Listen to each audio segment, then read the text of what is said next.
अलंकापुरी पुण्यभूमी पवित्र, तिथे नांदतो ज्ञानराजा सुपात्र. तया आठवीता महापुण्यराशी,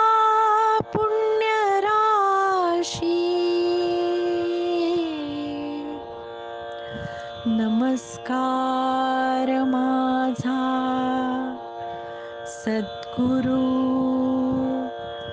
ज्ञानेश्वराशी.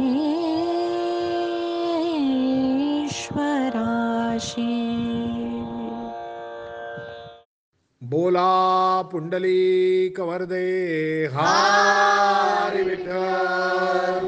श्री ज्ञानदेव तुकाराम पंढरीनाथ महाराज की जय. रसिक हो, नमस्कार. साहित्यिक गप्पा आणि कविता यामध्ये तुमच्या सगळ्यांचं मनपूर्वक स्वागत. आषाढी एकादशीच्या निमित्तानं आज मी तुमच्यासमोर कविता सादर करणार आहे.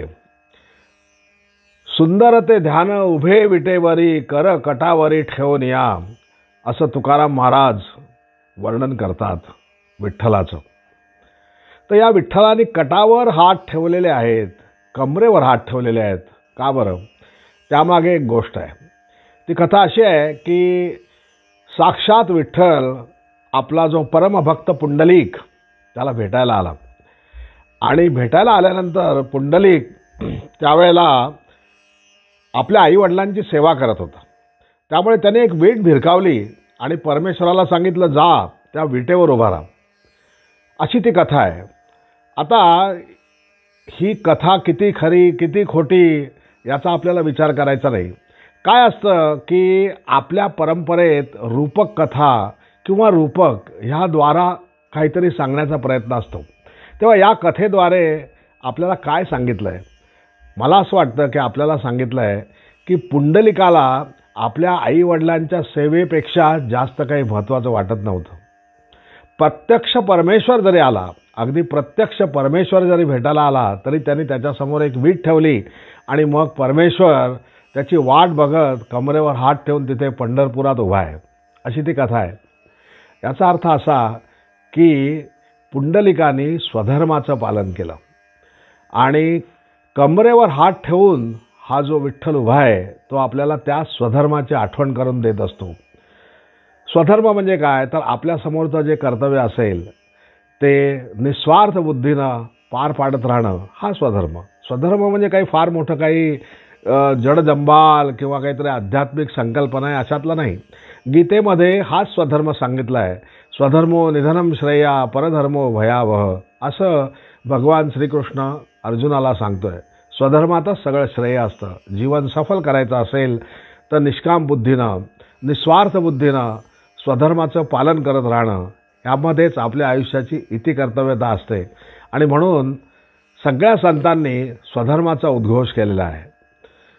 तर माझी पहिली जी कविता आहे ही स्वधर्मच आहे. ती आता आपण ऐकूया रेखा दार्शेतकर यांच्या आवाजात. स्वधर्म.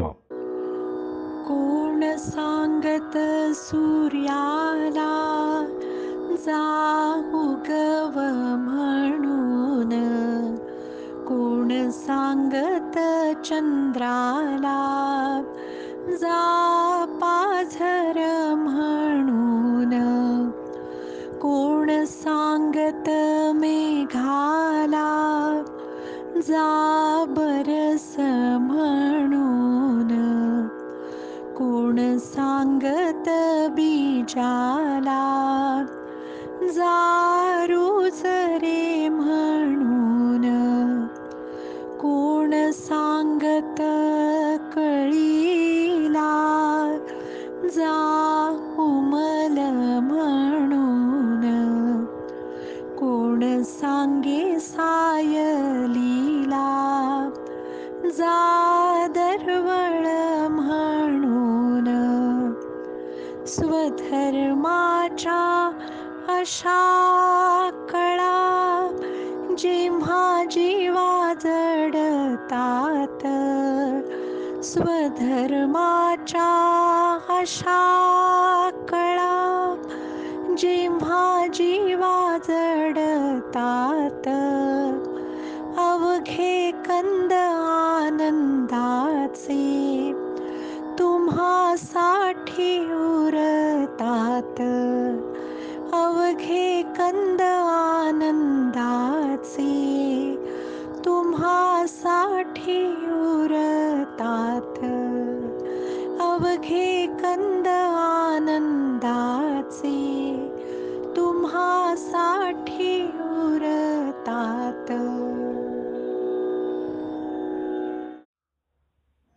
ज्ञानेश्वरांनी स्वधर्माचा उद्घोष केलेला आहे. ज्ञानेश्वरीच्या अखेरीस पसायदान मागताना ज्ञानेश्वर काय म्हणतात? दुरितांचे तिमिर जाओ, विश्व स्वधर्म सुरे पाहो, जो जे वांछील तो ते लाहो प्राणी जात. विश्व स्वधर्म सुरे पाहो याचा अर्थ प्रत्येकाला स्वधर्माची जाणीव हो, असं ज्ञानेश्वर पसायदान मागत आहेत. इतकं त्या स्वधर्माचं महत्त्व ज्ञानेश्वराने सांगितलेलं आहे. शेवटी ग्रंथाच्या शेवटी काय मागणं मागितलं आहे, ग्रंथाचा शेवट कशाने केलेला आहे, यावर त्या ग्रंथाचं सार असतं. आणि म्हणून ज्ञानेश्वरीचं सार काय, गीतेचं सार काय, तर स्वधर्माचं पालन असं आपल्याला म्हणता येईल. परंतु होतं काय, सगळ्या संत सज्जनांनी स्वधर्माचा इतका उद्घोष केला आहे, परंतु संत म्हटले की त्यांना काहीतरी चमत्काराच्या कथा येऊन चिकटतात आणि आपण त्या चमत्कारांच्या कथेतच गुंगून जातो आणि त्यांची जी खरी शिकवण असते ती मात्र बाजूला पडते. तर या संदर्भात समर्थ चरित्रकार श्रीयुत आळतेकर यांचं एक पुस्तक आहे. समर्थ चरित्रकार आळतेकर यांचं पुस्तक आहे. ते खूप छान लिहितात. ते असं म्हणतात, आणि मी ते तुम्हाला आता ह्या पुस्तकातून वाचून दाखवतोय, की संतांचा मोठेपणा त्यांच्या अद्भुत गोष्टीवरच अवलंबून आहे असे आम्हास वाटत नाही. श्रीयुत आळतेकर असं म्हणतात, संतांचा मोठेपणा त्यांच्या अद्भुत गोष्टीवरच अवलंबून आहे असे आम्हास वाटत नाही. ज्ञानदेवांनी रेड्याकडून वेद वदवले म्हणूनच ते श्रेष्ठ साधू नव्हेत. ज्ञानदेवांनी रेड्याकडून वेद वदवले म्हणूनच ते श्रेष्ठ साधू नव्हेत, तर त्यांनी ज्ञानेश्वरीसारखा उत्कृष्ट धार्मिक ग्रंथ लिहिला आणि सुप्रसिद्ध वारकरी उर्फ भक्तिपंथाचा पाया रचिला म्हणून ते श्रेष्ठ साधू होत.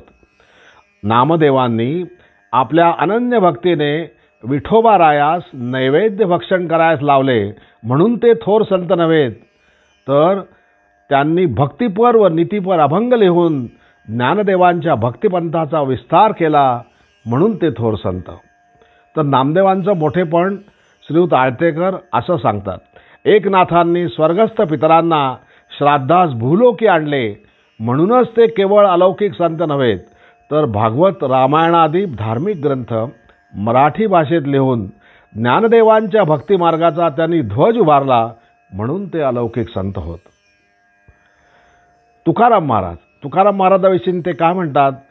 तुकारामांनी आपल्या सिद्धी सामर्थ्याने शिवाजी महाराजांच्या सैन्याला भोजन घातले.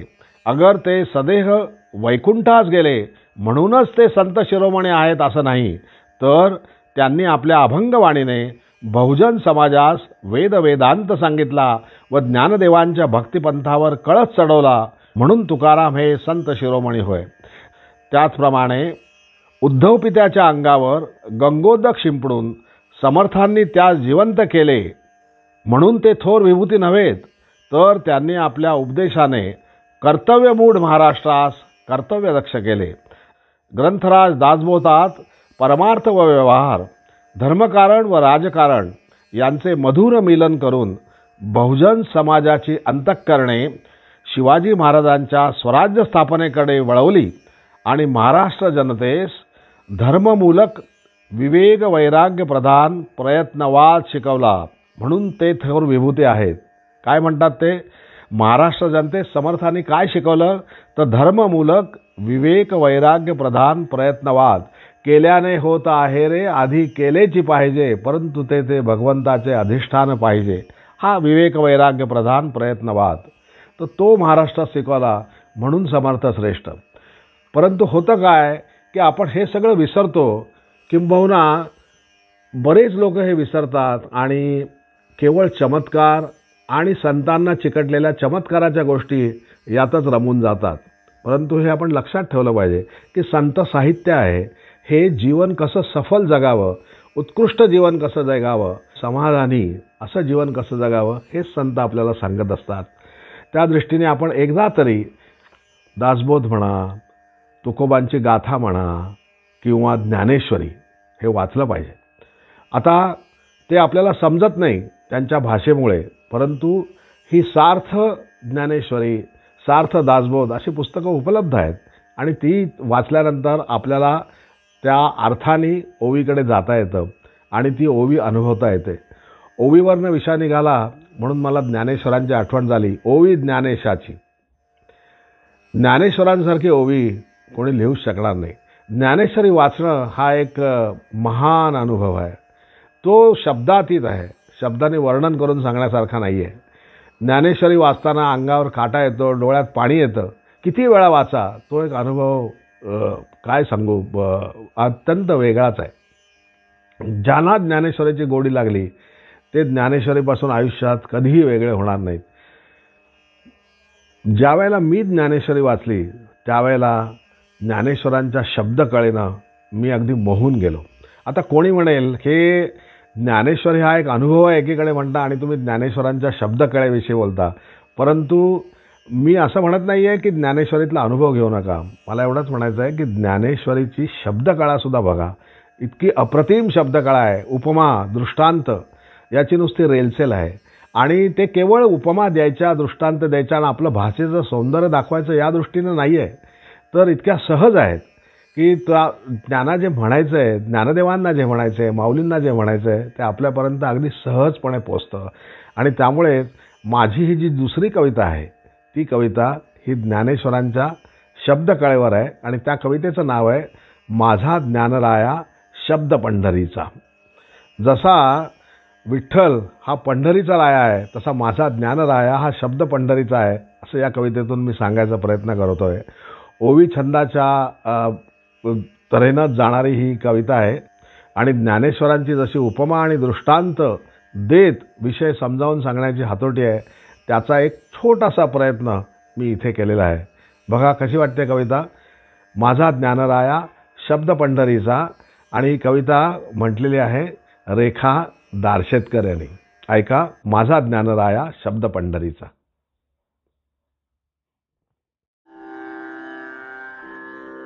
जैसी शरदाची चंद्रकळा, जैसी वसंताची पर्णकळा, तैसी उमलली शब्दकळा, सहज भावे जैसी तान्हुल्यास अंकी, जोजविते गे माये, तैसे खेळविले शब्द वात्सल्य भावे, जैसी प्रियतमा प्रेमिकास, जैसी विरहिणी वल्लभास, तैसे शब्द कवळिती अर्थास, दृढावेगे, जैसा समर्थासि रघुराया, जैसा ज्ञानियासि विठुराया, तैसा मज लागे कविराया,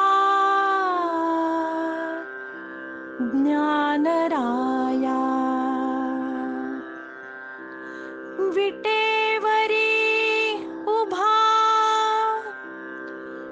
वैकुंठीचा राणा सावळा विठ्ठल राया पंढरीचा मनी माझ्या दाटे परी स्वयंभू तैसाची माझा ज्ञान राया शब्द पंढरीचा माझा ज्ञान राया शब्द पंढरीचा माझा ज्ञान राया शब्द पंढरीचा.